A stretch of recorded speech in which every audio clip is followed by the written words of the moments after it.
We will start next session, Keynote lecture for all ambitious young PCI physicians, sponsored by Telmo Corporation. So good afternoon. So it's just time to open this session. So I'm Dr. Yoshitoki from Otaru General Hospital, Japan. So this session is a keynote lecture by Dr. Kiemeneij for all ambitious young PCI physicians. So indeed, it's a great pleasure and honor to introduce Dr. Kiemeneij because everyone knows him not just as a father of transradial intervention, but as a top of active slender interventionist even now. So every time Dr. Kiemeneij gave us an amazing presentation with incredible ideas such as I remember 1P1G, it's a very good technique, and also of course distal radial approach. For me, so his intelligence and passions are very bottomless and eternally he's young. So I'm very much looking forward to introducing his message for ambitious young Japanese interventionists, also for the little bit ambitious old interventionists like me. So please start your lecture, Dr. Kiemeneij. Thank you very much. I'm happy to be back. I only see young, ambitious doctors. Yeah, raise your hands. For those who feel too old, just plug in your ears and you don't need to listen. But I'm here on invitation of Dr. Yoshimachi, and this time not to tell anything about a new technique or how we should do something, but I quote from his invitation letter. I'm not asking you to tell me how to do a PCI procedure, and you don't need to tell us about any specific technique. And then he continued that most of you do not need something new because there is enough evidence and there's no need to change anything. And he asked me in his last sentence, I want you to give a speech that will open our shrinking minds directly in front of us. Well, then here I am, standing in front of you. Here, it is true, actually, that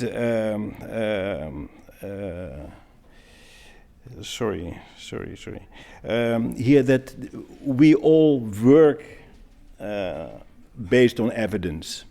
And I'm going to talk about evidence, and that we should not wait for evidence, but that actually evidence is waiting for you. Yeah, evidence. It's quite a comfortable thing, but here, standing in front of you, all members of the Slender Club Japan, I think that the Slender Club Japan is the most innovating group of here the transradial movement, and I don't dare to suspect any one of you of being passive or without any initiative. But I dare to ask you a personal question, which you don't need to answer aloud. But when you know that an old but evidence-based technique can be improved, do you make the change? Or do you pioneer the change by following, but by collecting data and share and try to improve? Or do you only accept the change once new evidence becomes proof? And actually all answers are good, but I have my favorite, and that's number one. And I think that Dr. Yoshimachi knows he knows my choice, and that's why he has asked me to give this keynote lecture.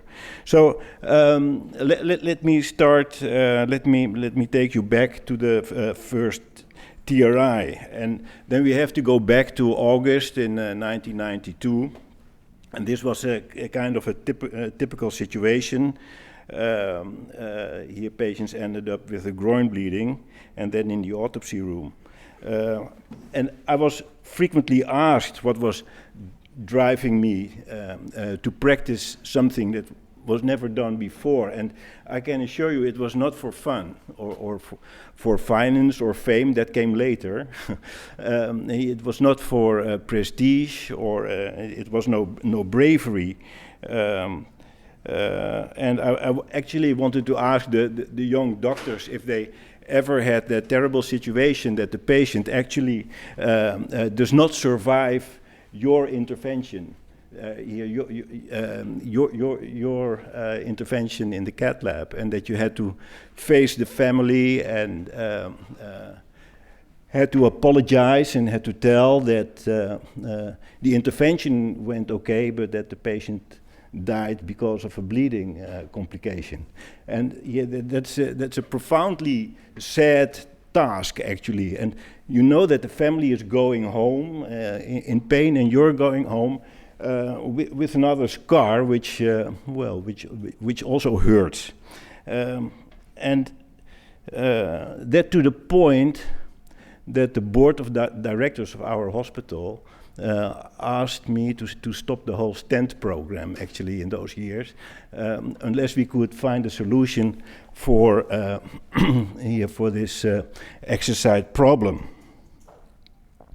And that warning, and actually a cocktail of guilt and fear to lose a new patient, made me decide to walk another path. And that small and tortuous road was explored by Campo for transradial coronary angiography a couple of years before. But that road had never been walked by an interventional cardiologist, just because we didn't know if that was possible. And that was actually my answer to the director and to the colleagues. If you want to avoid a groin complication, then just keep away from the groin. Yeah, it's so simple as that. And was there any evidence? Of course there was not. The only evidence that I had was a negative one, and that was that the femoral artery, or the femoral approach, the approach that I was learned to use, was not suitable for coronary stenting. Away with it.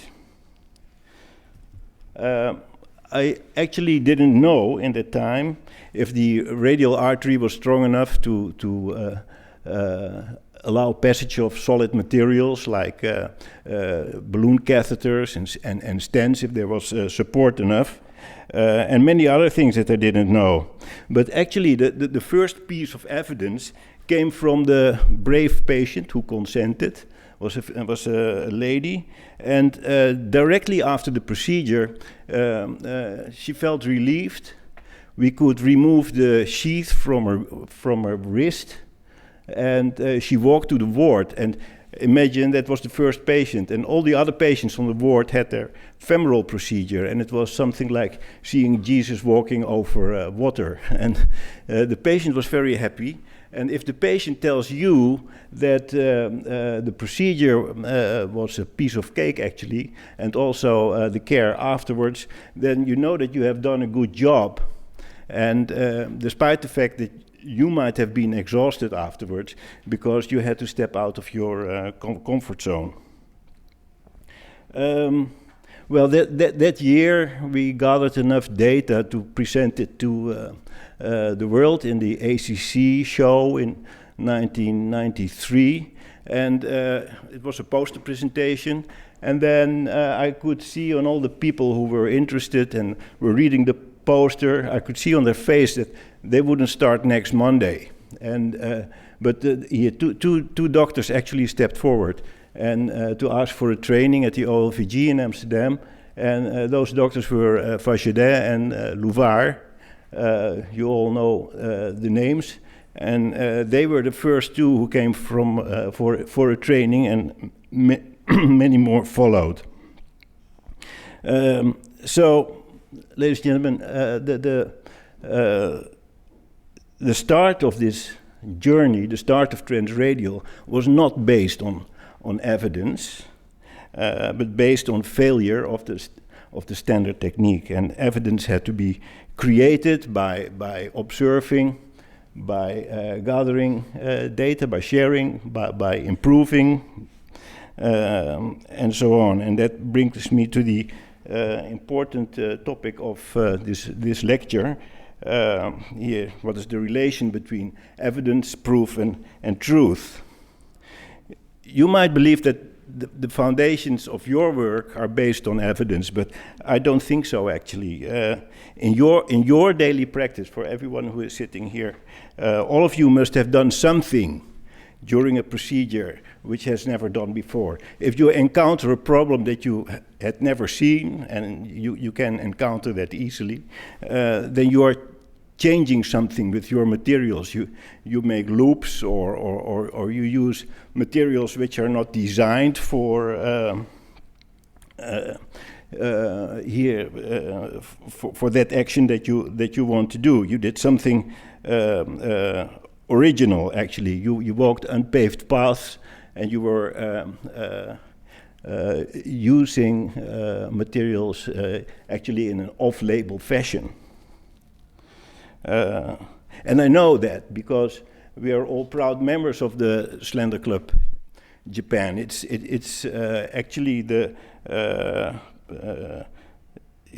most, I don't know another unique group so prestigious as this group of inventive interventional cardiologists, and always trying to do better for your patients. So, what is evidence-based medicine then for us? And when does it change into proof and proof into truth? Well, everyone here will agree that a single piece of evidence says nothing, actually. It proves nothing, and that a single piece of proof doesn't something make true. When your fingerprints, for example, are found on a glass in a room where a murdered person is found, then it doesn't say that you're the murderer. You have touched the glass. So when then does evidence change into proof, and when is proof converted to truth? Well, evidence actually is nothing more than unprocessed pieces of speculative data, an attempt to prove or disprove something. It finally becomes proof if the total of evidence makes an assumption more true than untrue. And proof, on the contrary, proof is final, it is complete. It's irrefutable and conclusive. It can contribute to truth, but a single piece of proof still does not make something true.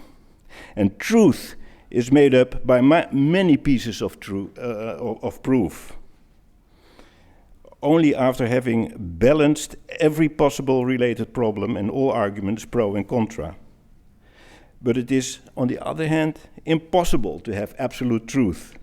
Truth is not permanent, as a single piece of new proof can undermine the other pieces. So this illustrates actually how complex the relation between evidence, proof, and truth is.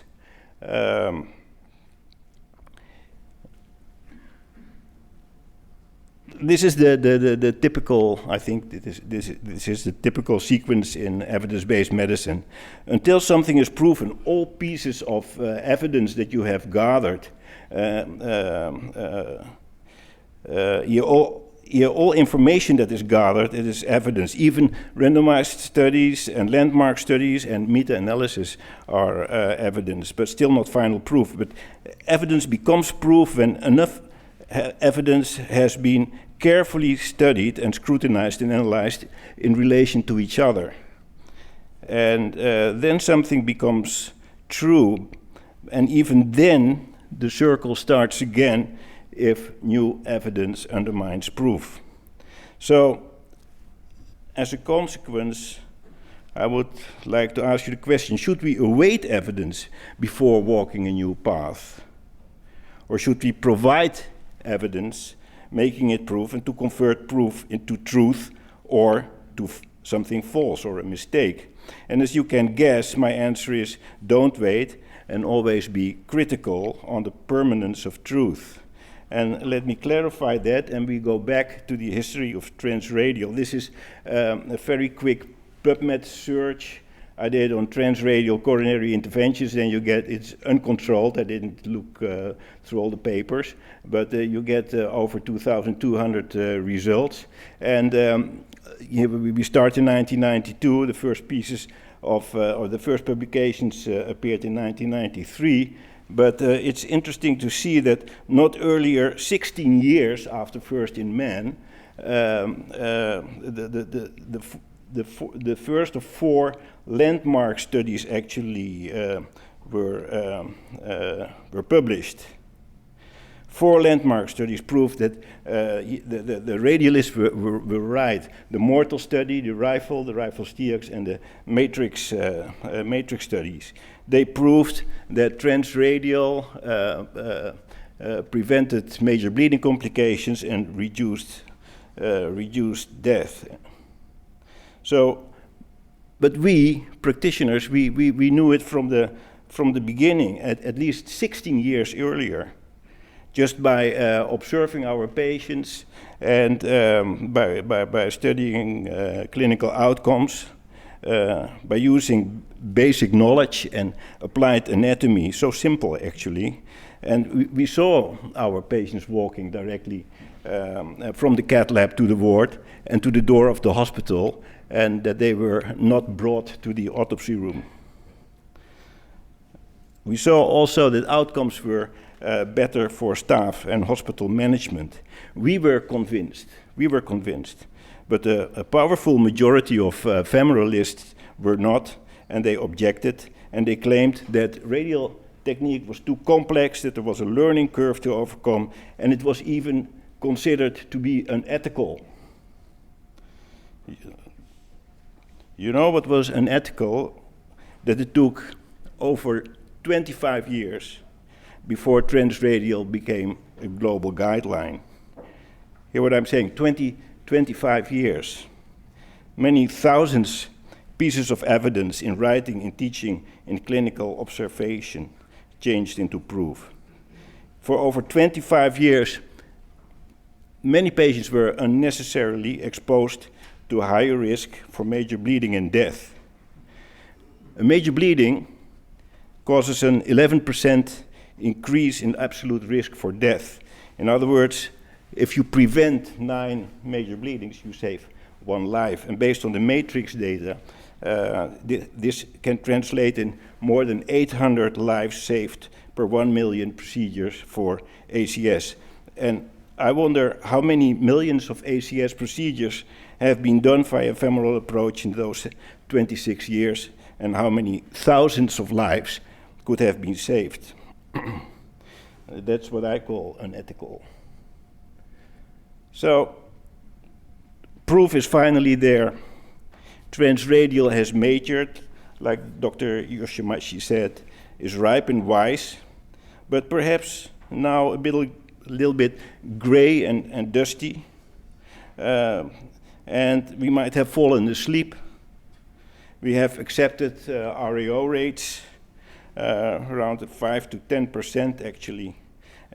We have accepted it as a part of the game. We have accepted some inconveniences for patients and also for us operators. We are happy with hemostasis techniques and so on. So can we do better? Perhaps it's time for a refreshment and get rid of the issues that we have accepted as normal. So just like my previous thought, if you want to prevent forearm radial artery occlusions, just stay away from the forearm. Distal radial access, it's the baby child of transradial. It was born before, but it saw daylight in 2016. And it will be the next example of how evidence will accumulate into proof and truth. I'm convinced that distal radial access will become the default, but I don't expect that to happen soon. Seeing the previous history, it might take a while, maybe also over 2 decades, but so far, all studies, including randomized trials, are pointing into the same direction, that distal radial access saves radial arteries. and offers patients a safe entry site for future use. And I hear you thinking, all studies, I also think the disco radial study, we will discuss that later this evening, but actually this is the first randomized trial that ever has reported such a low radial artery occlusion rate, 0.3% after distal radial access. That is an exceptionally low incidence, and it's even 3 times lower than the lowest reported conventional REO rate of 0.9%. And the operators really have done a tremendous job. Despite the use of 6 French sheaths only, which is not always suitable for distal radial access, and also despite the fact that there was no hemostasis protocol for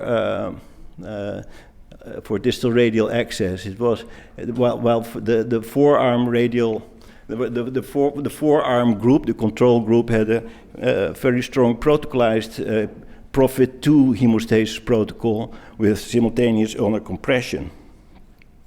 So, and of course, I admit that statistical significance was not reached, but that could have not be different with an expected REO rate of 3.5% that was used in the protocol. So actually, I think that the study was underpowered, especially if you think that the Profit 2 hemostasis protocol was used, which is known to have a 0.9% radial artery occlusion rate. But more meta-analysis did show up. And this is a recent publication, 28 studies with over 9,000 patients. And this is actually a short summary. Here you see that the positive findings, reduced incidence of REO, shorter hemostasis time, bleeding reduction, and pseudoaneurysm reduction. Here were all the common findings. And the risk ratio for reduced incidence of REO was 0.38. It's very significant. And there's even a more recent meta-analysis done in here for only CRTs, 13 studies, over 6,000 patients, and there the risk ratio was even 0.3. It was even lower.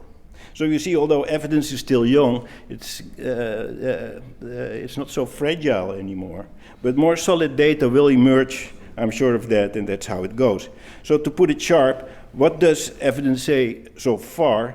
That distal radial artery access is safe, reducing forearm radial artery occlusions and bleeding, but at the expense of a lower success rate and higher crossover rate and longer procedural times. But I think still the gain has more value than the loss. The loss, an acceptable lower success rate, still being over 90, somewhere between 90 and 95%, and longer procedural time, not more than a couple of minutes.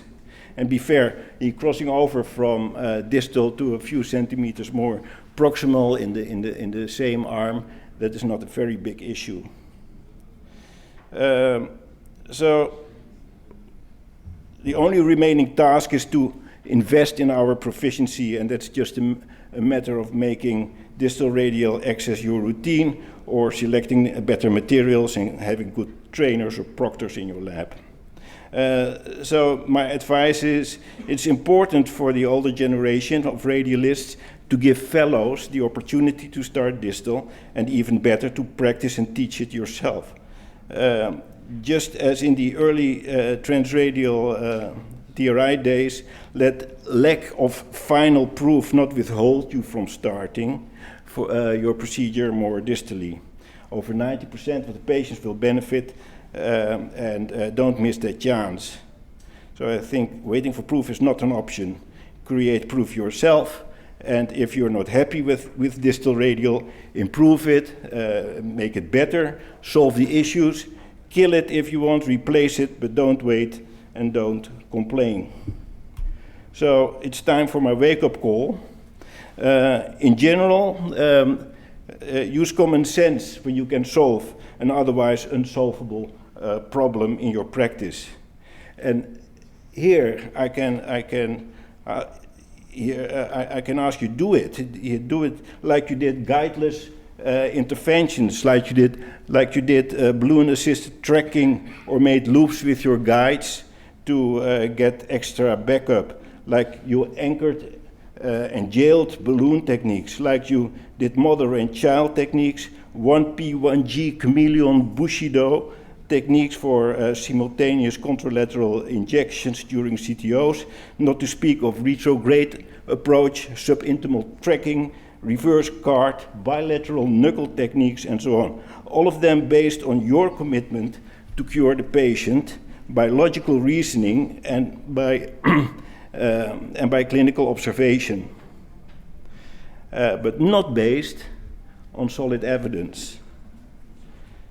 Evidence is not here because the time is not ripe yet, and I dare to say that most of the agenda of the Slender Club Japan meeting is not based on evidence, but on innovative thinking, and the foundations of this Slender Club Japan are not built on evidence, but on an urge to improve the standard, the strongest formula for success. So, waiting for evidence once more. By waiting for evidence, there's no progress in medicine. There would have been no transradial approach, no distal approach, and no Slender Club Japan. So let us stand up from our comfortable seats and let's come into action as innovating interventionalists and as interventional innovators exclusively to serve the patients better. Thank you very much. Thank you very much. Thank you very much, Dr. Kiemeneij. So it's true. So everything is has some quite fast case, and there's no evidence at that time. It's true. So I'm very impressed. So any comment or to comment about from audience? So how to support the young ambitious doctor when he has some kind of the very new but not so familiar idea in that case, in your case? Yeah, that depends on many situations, but in generally, I think that keeping the doors closed for an innovation is the worst thing you can do. You do not need to embrace all crazy ideas, and you shouldn't do any crazy things with your patients. But if you use common sense, and we all have common sense, and if you think, well, this is the way to do it better, it's the basis for actually all the techniques that are displayed here also. If you have that open mind and you are in contact with industry, with partners, with colleagues, then you keep the doors and the minds open. And reversed, young doctors can pick up ideas from other hospitals, from their colleagues, from their friends, which they want to introduce in your hospital where you're the boss. And then also don't say no immediately. Listen carefully, and maybe you can learn something from your fellow instead of the other way around. Thank you. So it's just time. So yes. Thank you very much, Dr. Kiemeneij. Thank you.